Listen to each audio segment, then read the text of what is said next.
통로를 이야기하면서 우리는 가지라는 걸 잊지 말자.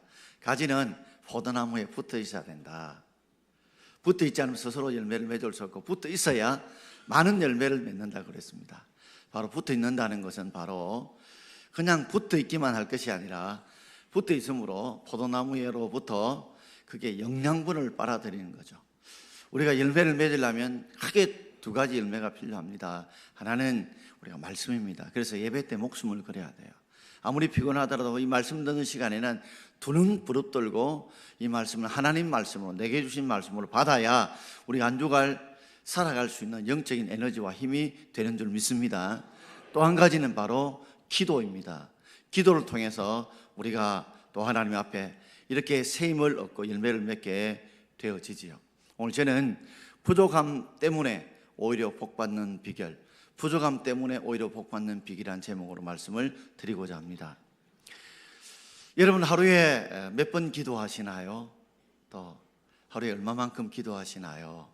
모르면 많은 분들이 당연히 기도해야 되는 줄 아는데도 불구하고 너무 바빠서 일들이 많아서 기도할 시간들이 별로 없다고 말들 합니다. 그렇습니다. 정말 현대인들은 바쁘고 힘들게 빡빡하게 살아가는 게 틀림이 없는데 그러나 조금 더 깊이 우리가 기도하지 않는거나 또는 기도에 열심을 내지 않는 이유가 저는 신앙적인 관점에서 쳐다보면 하나님의 도움이 없어도 내가 살아갈 수 있다고 하는 그런 생각들이 우리 속에 있기 때문이 아닌지요.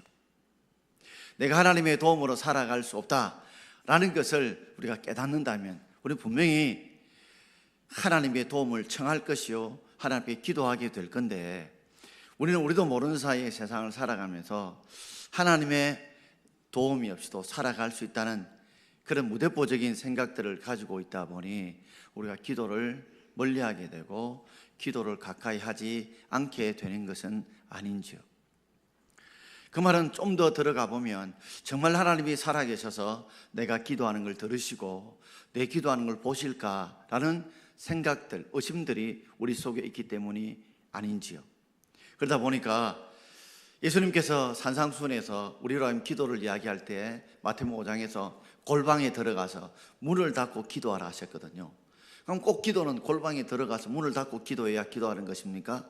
그 말은 바로 은밀한 중에 하나님께서 내가 골방에 들어가도 문을 닫아도 내가 너의 기도하는 모습을 보고 듣고 응답하겠다는 그 확신을 그들에게 심어주기 위해서 한번 골방에 한번 들어가 봐라. 그래 문을 닫고 혼자 살며시 한번 기도해 봐라.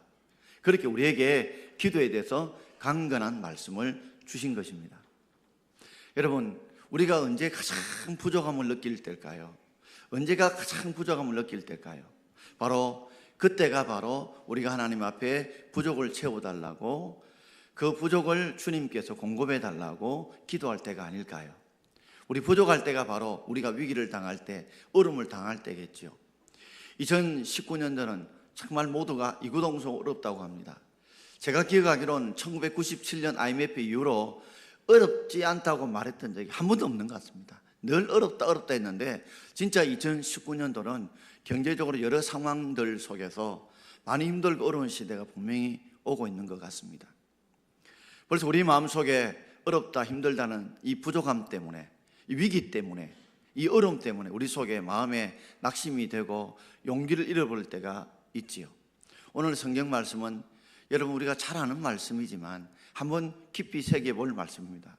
부족함 때문에 왜 복받는 비결이 되는 것인지 오늘 말씀을 통해 두 가지로 생각해 보려고 합니다. 자, 첫 번째 제목을 같이 한번 읽어보겠습니다. 우리가 하나님께 기도할 수밖에 없는 이유. 왜 우리가 하나님 앞에 기도할 수밖에 없을까요? 우리 5절 말씀을 한번 읽어보겠습니다. 너희 중에 누구든지 지혜가 부족하거든 하나님께 구하라 그리하면 주시리라.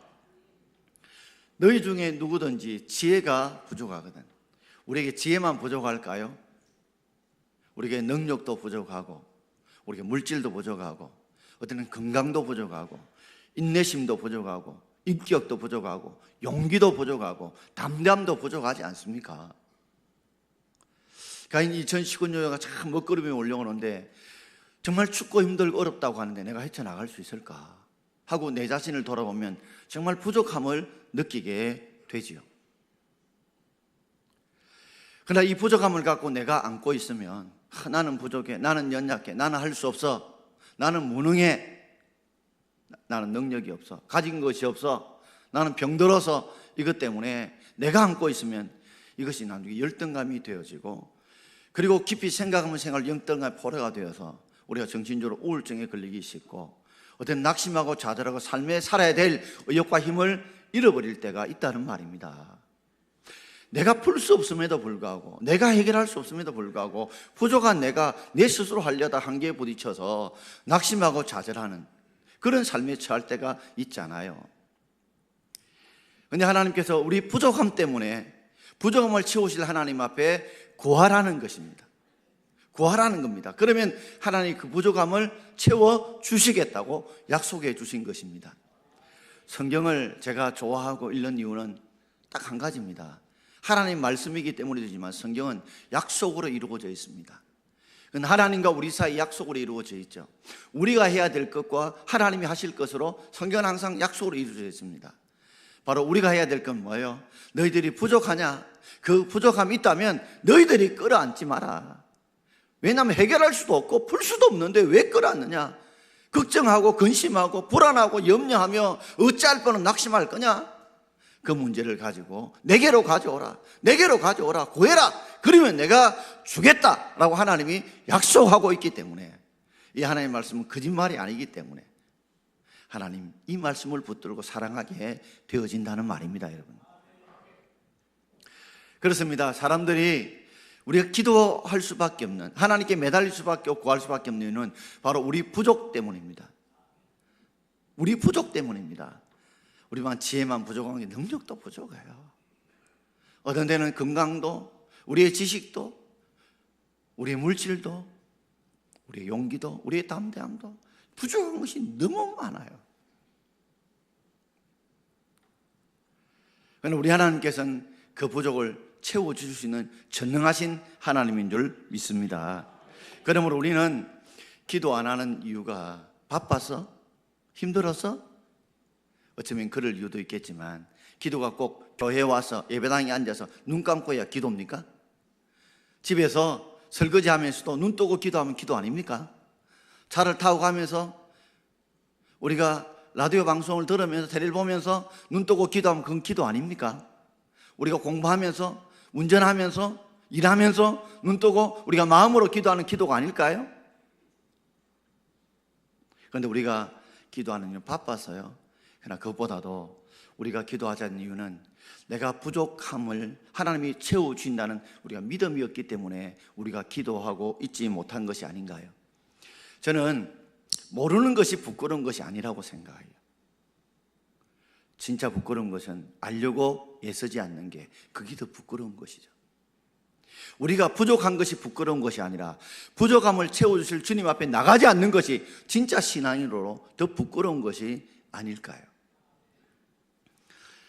그렇다면 우리가 분명히 주님 앞에 기도하면 주님이 주신다고 약속해 주시는데, 자, 두 번째로, 왜 많은 사람들이 하나님 앞에 기도하는데 왜 하나님의 응답을 체험하지 못할까요? 구하는데도 불구하고 왜 하나님이 주시는 것들을 체험하지 못할까요? 오늘 성경 본문을 통해 두 가지로 깨닫게 됩니다. 첫 번째는 하나님이 어떤 분인가를 많은 성도들이 아는 것 같지만 모르고 있다는 거죠. 여러분, 사람이 가장 쉬운 것, 잘하는 것이 뭘까요? 바로 남을 비판하는 것입니다. 남을 비판하고 험담하는 것이 가장 쉬운 일이에요. 그러나 가장 어려운 일이 무엇인지 아십니까? 그건 자기 자신을 아는 것입니다. 사람이 자기 자신을 알지 못한다는 거죠. 탈레스가 이 말을 했거든요. 그런데 더더욱더 많은 성도들이 교회당을 나오고 예배를 드리면서 성경 읽으면서 하나님이 어떤 분이 모르는 분들이 너무 많이 있다는 것이죠. 자, 오늘 우리 5절 말씀을 한번 읽어보겠습니다. 너희 중에 누구든지 지혜가 부족하거든 모든 사람에게 후히 주시고 꾸짖지 않으신 하나님께 구하라. 그리하면 주시리라. 이 야고보 사도는 예수님의 젖동생입니다. 육신의 동생입니다. 예수님께서 십자가에 죽고 부활하시기 전까지는 예수를 믿지 않았습니다.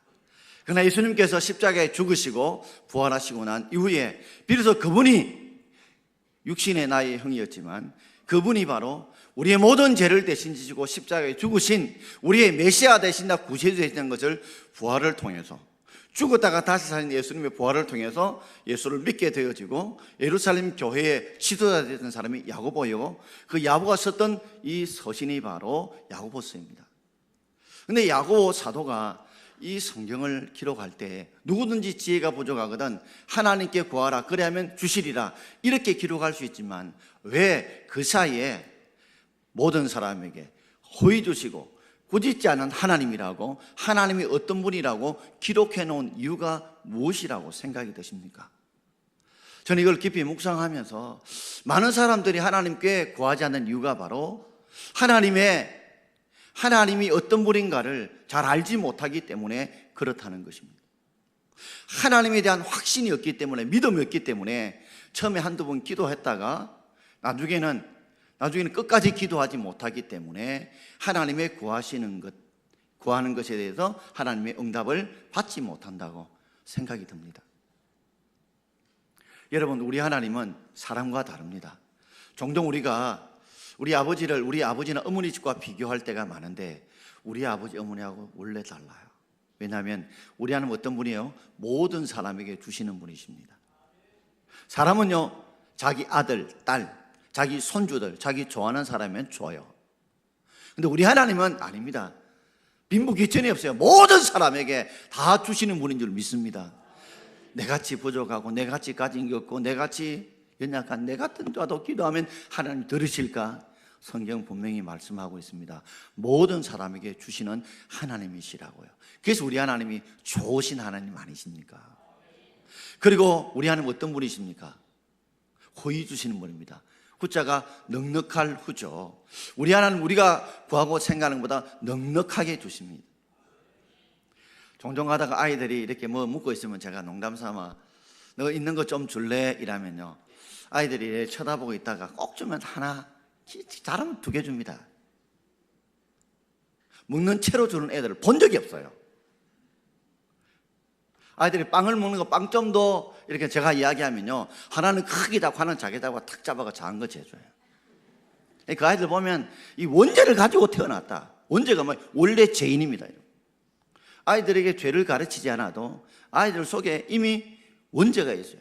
원죄가 있다는 증거를 제가 말씀해 드릴까요? 왜 우리가 원죄를 가지고 있느냐? 그건 죄성입니다. 죄성이 뭡니까? 죄 짓는 성질입니다. 우리 속에는 원래부터 죄 짓는 성질이 있어요.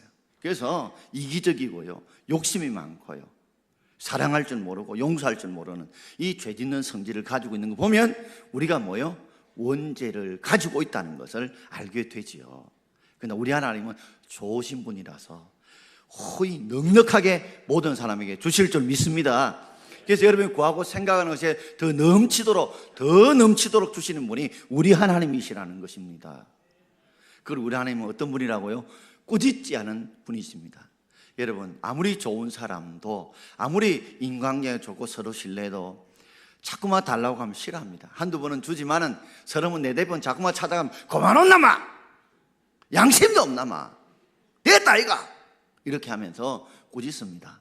근데 우리 하나님 좋으신 분이라서 자꾸만 달라고 기도해도 꾸짖지 않는 분이 우리 하나님인 줄 믿습니다.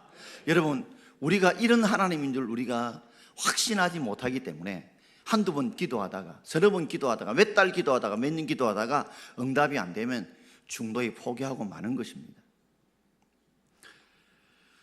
구하라는 이 말은 바로 헬라 말로는 현재 진행은 동일형입니다. 그러므로 끝까지 계속해서 구하라. 언제까지요? 주실 때까지. 근데 많은 분들이 끝까지 주실 때까지 구하지 못한 이유가 바로 하나님은 확신이 없기 때문에 그렇습니다. 어떤 하나님은요? 모든 사람에게 호의 주시고 자꾸만 달리도 꾸짖지 않는 하나님은 이 확신이 없기 때문에 좀 기도하다가 포기하고 마는 것입니다. 그래서 하나님의 응답을, 하나님의 우리의 부족을 채워주신 하나님을 경험하지 못한다는 말이에요. 여러분, 우리 삶을 다시 한번 돌아보십시다. 우리 하나님이 얼마나 좋으신 분인지, 응답하시는 분인지 우리 솔로몬을 통해서 우리 한번 예를 들어 보십시다. 솔로몬이 어린 나이에, 젊은 나이에 왕이 되었습니다. 가장 힘든 일이 뭘까 돌아보니 재판하는 일이었습니다. 선악간에 재판해야 되는데 혹시 재판을 잘못하면 억울한 사람을 다치게 하거나 죽게 할 수 있기 때문에 그 지혜를 정말 달라고 하나님 앞에 기도하게 되었습니다. 문제가 하나 딱 생겼습니다. 아이는 하나인데 엄마가 둘입니다. 아이가 둘이고 엄마가 하나인 건 충분히 가능한데 엄마 둘이 아이 하나는 나올 수가 없잖아요. 그러니까 하나는 태어나면서 죽었고, 그러니 아이가 죽은 것 때문에 안타까워서 마침 같은 병실에 태어났던 그 애를 내 애로 삼고 싶어서 한 사람이 이 아이는 내 아이라고 어거지를 부린 것입니다. 아이가 막 태어났는데 얼굴을 보니까 엄마를 잘 구별할 수가 없어요. 지금 같으면 혈액형 검사라든지 유전자 DNA 검사하면 분명히 친엄마를 알 수 있지만 그 당시에는 그런 것이 없으니까 어떻게 내가 분별할 수 있을까? 그 보면 알겠지 싶으면 클 때 되면 그때까지 어떻게 엄마를 찾아줘야 되잖아요. 근데 솔로몬이 지혜를 발휘합니다. 살아있는 아이를 반으로 나누어서 반반씩 가져라. 그럴 때에 친엄마가 아닙니다, 저 여자에게 아이를 주십시오. 그때 솔로몬이 바로 저 여자가 진짜 엄마라고 이야기를 한 겁니다. 왜냐하면 아이를 죽여서 반으로 나누기보다는 설령 내 아이가 안 되더라도 저 여자가 내 아이를 키우는 것이 낫지 않겠나는 엄마의 모정을 깨닫고 그 모정을 재판에 적용해서 진짜 엄마를 찾아준 것입니다. 바로 그 지혜죠. 계란을 세우라면 계속 세우는 되지만은 그것을 깨닫게 하는 게 지혜입니다. 근데 솔로몬이 타고날 때부터 지혜를 가지고 있었을까요? 그러지 않았습니다. 열왕기상 3장 9절 말씀을 우리 함께 읽겠습니다. 누가 주의 이 많은 백성을 재판할 수 있사오리까? 듣는 마음을 종에게 주사 주의 백성을 재판하여 선악을 분별하게 하옵소서. 이 많은 백성을 재판하는데 내게 지혜를 주셔서 선악을 잘 분별할 수 있는 그런 능력을 달라고 하나님께 기도했습니다. 그것이 바로 하나님께 모여 듣는 마음을 달라는 거죠. 그것이 이전 성경에는 지혜로운 마음으로 기록되어 있습니다. 바로 하나님께 들을 때 우리에게 지혜가 생기기 때문에 그런 말씀이죠. 지혜는 우리에게 생기는 게 아니라 하나님이 주셔야 될 줄 믿습니다. 아무리 알고 있어도 지혜 없는 사람이 있어요. 좀 지식이 부족해도 지혜 있는 분이 있어요. 삶의 문제를 풀어가는 것은 지식보다 지혜입니다. 그런데 솔로몬이 타고날 때부터 지혜 있는 게 아니었죠. 하나님께 정말 지혜를 구했을 때 많은 사람이 부귀와 장소를 구하지만 너는 정말 이 백성, 하나님의 백성을 잘 치리하기 위해서 내 마음에 합한 기도를 했다 해서 하나님께서 솔로몬에게 지혜를 주실 뿐만 아니라 그것도 전무후무한 지혜, 그리고 구하지 않은 부귀와 장수의 복도 주시지 않았습니까? 그렇습니다. 여러분, 우리 하나님 앞에 구하면 하나님이 주실 줄 믿습니다. 그런데 끝까지 믿음으로 이 하나님은 모든 사람에게 고이 주시고 꾸짖지 않는 하나님이라는 이 확신을 끝까지 붙들고 여러분 기도해야, 끝까지 기도할 수 있고 그래야 하나님 응답을 체험할 줄 믿습니다. 혹시 내가 하나님을 그동안 어떤 하나님으로 생각했나 한번 돌아봐요. 정말 그 하나님이 모든 사람에게 차별 없이 그것도 호의 넉넉하게 해주시고 그리고 자꾸만 달래도 꾸짖지 않는 그 하나님이라는 걸 정말 믿고 알고 있었나요? 어떤 분에게 왜 기도를 하지 않냐 물으니까 자꾸만 달라니까 하는 게 미안하다고요. 진짜 하나님을 모르는 분이세요.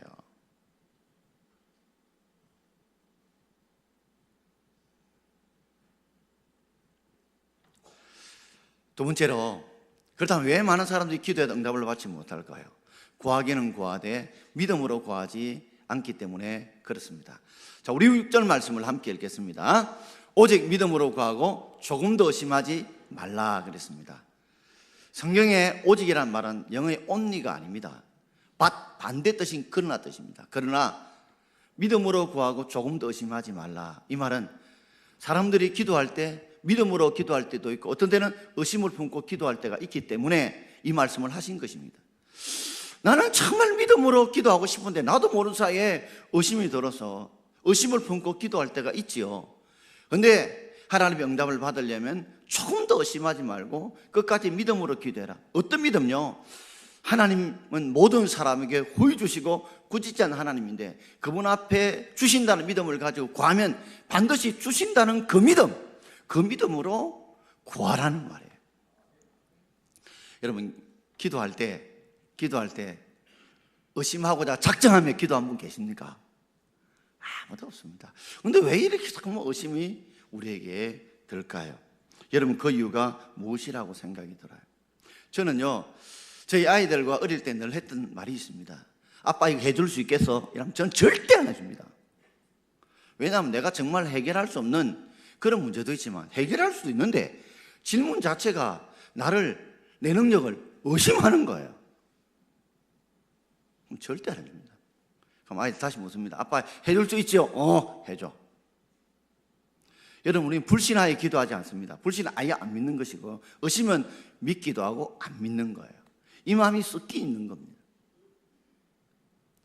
자, 그러면서 6절부터 8절까지 우리 같이 한 번 더 읽어보겠습니다.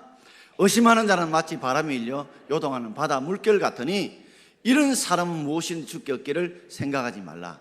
두 마음을 품어 모든 일에 정함이 없는 자로다. 의심하는 자는 바로 이런 사람이라고. 이런 사람. 의심하는 자, 의심하여 기도하는 사람은 무엇인지 주께 얻기를 아예 생각도 말하는 겁니다. 나도 모르게 의심하며 기도했다면 아예 주께 얻기를 생각하지 마라. 이 말은 주님 앞에 의심하여 기도하면 절대로 하나님이 응답해 주지 않는다는 거죠. 여러분이 기도했던 거 아무 소용이 없다는 밑 빠진 독에 물 붓는 기도라는 거예요. 또한 의심하는 자는 어떤 사람입니까? 두 마음을 품은 자예요. 두 마음을 품어요. 그래서 될 것 같기도 하고 안 될 것 같기도 하고 이런 마음을 가지고 기도하면 모든 일에 정함이 없다. 이 정함이 없다는 말은 안정됨이 없다, 결정됨이 없다, 변덕스럽다는 거죠. 그러니까 여러분이 두 마음 품고 기도하면 절대로 이 마음은 흔들리고 변덕스러운 거예요. 여러분, 우리가 마음이 변덕스럽고 그죠? 확신이 없으면 끝까지 기도할 수 있겠어요? 없겠어요? 기도 못합니다. 약속을 했는데 늘 저 사람이 시간 늦게 오고 지각하면요 벌써 5분 전부터 불안해요. 오늘 또 안 오는 거 아이가? 그래서 시간 지나면 가버려요. 근데 늘 약속을 지킨 사람이면 30분이 늦더라도 분명히 무언가 일이 있어서 못 올 거야 하고 기다리는 신뢰가 오는 것과 똑같습니다. 그런데 의심을 야고보 사도 이렇게 비유하고 있어요. 마치 바람에 밀려 도도하는 바다 물결 같다 그랬습니다. 물어봅시다.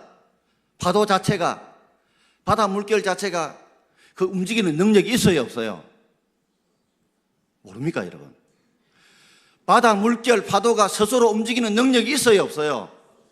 없죠. 그러면 바다 물결, 파도가 왜 출렁거립니까? 왜 출렁거립니까? 성경 분명히 바람에 밀려가지고 요동치는 바다 물결이라고. 바람에 밀려서 요동치는 바다 물결. 파도가 그렇단 말이에요. 왜 이런 비유를 하고 있을까요? 마치 의심하는 사람 마음을 보면 막 요동을 쳐요. 정말 주겠나? 의심이 들고 불신이 들고 염려가 되고 두려움이 들고 걱정이 들어요. 확신이 없어요. 그런데 이 바람은요 보이지 않지만 영향력을 가지고 있는데 보이지 않지만 영향을 가지고 있어요. 우리 마음은 이 바다를 이 심령을 흔들고 있다는 거죠. 관상이라는 영화를 여러분 보신 분 계시지요? 거의 끝장면에 가다 보면 거기에 김의성이라는 배우가 나오는데 이 한 명의 분으로 나옵니다. 그리고 관상장이었던 이 송강호 역으로 나오는 자가 김대경 역으로 나오는 자가 송강호라는 자인데 그때 한 명이가 이 관상장이 있던 김대경에게 이렇게 묻습니다. 당신은 그렇게 관상을 잘 보는데 왜 세상의 변화는 그렇게 보지 못하느냐. 이 말은 당시에 세조의 관상을 보면 왕이 될 관상이 아닌데 왕이 됐다는 거죠. 그래 관상을 잘못 본 사람이 왜 관상을 잘 보는 사람이 못 봤느냐 그 질문을 하고 있는 것입니다. 그때 김대경 역을 맡은 송강호가 했던 유명한 말이 있죠. 나는 파도는 보았지만 바람을 보지 못했다. 파도를 만드는 것이 바람이라는 것을 내가 몰랐다는 것이죠. 여러분, 의심하려고 작정하며 기도한 분 있습니까? 없습니까? 아무도 없습니다. 그런데 여러분 속에 의심이 든다. 이 의심하다는 말은 분리시킨다는 거죠. 하나님과 우리 사이를 분리시키는 게 바로 의심이고, 이게 뭐예요? 바람처럼 보이지 않지만 마귀가 우리 속에 의심하게 만든다는 거예요. 여러분, 기도하면서 끝까지 믿고 싶죠. 이 하나님이 이런 분이랑 끝까지 믿고 싶고 기도하죠. 그런데 의심이 든다면 여러분 자신에게서 의심이 나온 게 아니에요. 그래서 어떤 분들이 기도하면서 나는 의심이 많아 끝까지 기도가 안 돼. 자기를 자책하게 만드는 건 마귀의 괴락에 빠지는 거예요. 우리에게 의심을 주는 자가 누구라고요? 바로 보이지 않지만 우리 속에 영향을 미치는 마귀인 줄 믿습니다. 이걸 정확하게 알아야 된다는 거예요. 파도만 보지 말고 바람을 바라는 거죠. 바람을 어떻게 봐요? 내 속에 의심을 불어넣으면 그건 하나님이 주는 것이 아니라 마귀가 주는 거예요. 오늘 많은 성도들이 의심하고 기도하면서 자기를 자책하는 분들이 많은데 절대로 자기를 자책하지 마세요. 여러분, 믿음이 약해 그런 게 아니라 마귀의 괴락에 넘어가고 마귀의 그 괴락을 눈치채지 못하고 그 감정에 빠졌을 뿐이에요. 의심하는 병 중에 아내를 의심하는 어처증이 있고 남편을 의심하는 어부증이 있습니다. 어처증, 어부증 걸린 분들은 보면요, 다 아내를 지극히 사랑하고 남편을 지극히 사랑하는 사람들이에요. 그런데 남편이 가만히, 어처증 가진 남편이 가만히 보니까 어부증 가진 남편이 이 아내가 뭐 길에 지나가는 사람은 인사를 하는 거예요. 그냥 가벼운 인사인데, 너 저놈하고 말 섞었지? 너 저놈하고 눈 맞았지? 근데 문제는 자신의 이 말을 확신으로 생각해요. 확신으로 생각해요. 이게 틀리는데도 불구하고 이게 맞다고 생각한다는 거예요. 이게 문제예요. 제가 말을 하나 만들어서 의아증이라고, 하나님 의심하는 정세가 성도들에게 있습니다. 이 의아증에 걸리면요, 마귀가 이렇게 그를 함정에 빠뜨리면 정말 하나님 모든 사람의 후유주의 꾸지 하나님입니까? 정말 끝까지 구하며 믿어보면 주실까? 의심을 하게 된다는 거예요. 그리고 그것이 기도 응답이 되지 않으면 나중에는 이 의심이 진짜인 줄 알고 착각하는 의아증에 빠지게 되어진다는 말입니다. 그러므로 혹시 내 마음속에 기도할 때 의심이 딱 들거든, 이 영적인 도둑놈 마귀를 즉시 쫓아내야 됩니다. 즉시 쫓아내야 돼요. 이 영적인 도둑놈은 우리에게 가지고 있는 믿음도, 소망도, 사랑도, 감사도, 행복도, 기쁨도 다 빼앗아가는 아주 나쁜 놈입니다. 그래서 보이지 않기 때문에 우리가 놓칠 때가 참 많죠. 어떤 분이 도둑놈이 담을 튀고 넘어온 소리를 들었어요. 들어오기만 들어봐라. 들어왔어요. 이거 막 챙겨가기만 챙겨가봐라. 더 챙겨가요. 그걸 도망가 보세요. 다시 오기만 오봐라. 그럼 뭐 다 뺏기 붙는데. 도둑놈은 즉시 쫓아내야 돼요. 경찰이라고 즉시 도둑놈아! 하고 경찰이 왔다! 하고 호함쳐야 돼요. 경찰이 없으면 여러분 도적이라고 분명히 그 정체를 외쳐야 돼요. 따라합시다. 예수를 명하노니, 좀 더 크게, 예수를 명하노니 악한 사단아 내게서 물러나라. 한 번 더요. 예수를 명하노니 악한 사단아 내게서 물러나라. 아멘. 이 영적인 도둑놈이 내 속에 자꾸 의심을 줄 때가 있지요. 의심을 줄 때마다 그냥 두면 안 돼요. 그러면 여러분 다 틀려요. 다 틀린다고. 여러분의 기쁨도, 감사도, 은혜도, 믿음도, 사랑도 다 틀려요. 그 의심이 딱 들 때마다 이건 하나님이 절대 줄 수 없어요. 마귀가 주는 거예요. 예수는 명하는 악한 사람 떠나라고 외쳐서 쫓아낼 수 있는 저와 여러분 되기를 주의 이름으로 축원드립니다. 쫓아내야 됩니다, 여러분. 아직도 여러분 마귀가 정말 있어? 제가 증명할까요? 여러분 속에 기도했는데도 의심이 든다. 내가 정말 하나님 내게 이런 지혜를 주십시오, 이런 능력을 주십시오, 이렇게 하는 담담을 주십시오 했는데 의심이 든다. 그러면 바로 의심든다는 자체가 마귀가 생존하고 있는 존재 이유입니다, 여러분. 그래서 가룟 유다에게 예수 팔 생각을 집어넣었어요. 생각을 집어넣어요. 그러니까 생각을 타고 마귀가 들어온다는 거예요. 그냥 두면 안 돼요. 예수 이름으로 쫓아낼 수 있는 저와 이름 되기를 주의 이름으로 축원합니다. 어떤 한 노인이 이제 죽으면서 아들 삼형제에게 재산을 유산으로 물려주는데 말이 17마리였어요. 근데 큰 아들에게는 2분의 1, 둘째 아들에게는 3분의 1, 막내 아들에게는 9분의 1을 줬어요. 근데 이게 17마리를 나누려고 하니까 나누기가 안 되는 거예요. 자, 이번에가 8.5마리. 3분의 1 하니까 얼마예요? 또 몇 마리? 이게 그렇다고 말을 쪼갤 수도 없지요. 어쩌가면 좋으냐? 할 때 그걸 보고 있던 지혜로운 사람이 자기가 타고 있는 말을 한 마리 딱 줍니다. 그럼 17마리에서 몇 마리 됩니까? 18마리가 됩니다.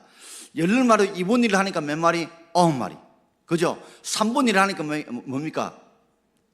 모릅니까? 36은 뭐예요? 18. 6마리. 다음 2구 뭐요? 18. 그래서 2마리. 그럼 나눠보니까 몇 마리 돼요? 몇 마리 돼요?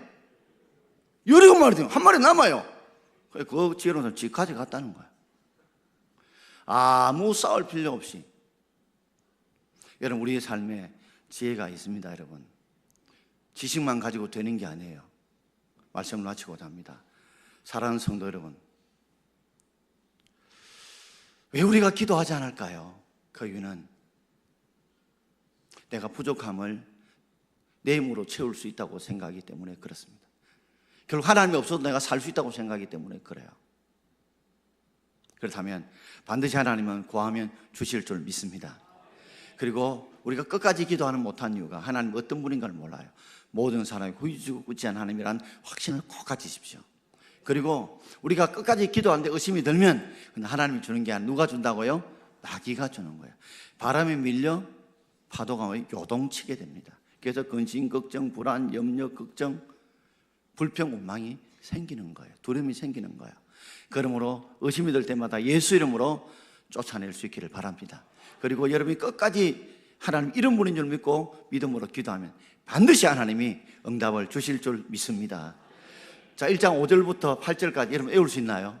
한번 외워봅시다. 오늘 여러분 이걸 다 타이핑해가지고 싱크대 앞에도 붙이고 화장실 앞에도 붙여놓고 여러분 지갑에도 책상에도 들고 다니면 좀 외우세요. 자, 거기 드세요. 자, 같이 해봅니다. 누구든지 지혜가 부족하거든 모든 사람에게 후히 주시고 꾸짖지 않은 하나님께 구하라. 그리하면 주시리라. 오직 믿음으로 구하고 조금도 의심하지 말라. 의심하는 자는 마치 바람에 밀려 요동하는 바다 물결 같으니 이런 사람은 주께 얻기를 생각하지 마라. 모든 일에 정함이 없는 자로다. 기도하겠습니다.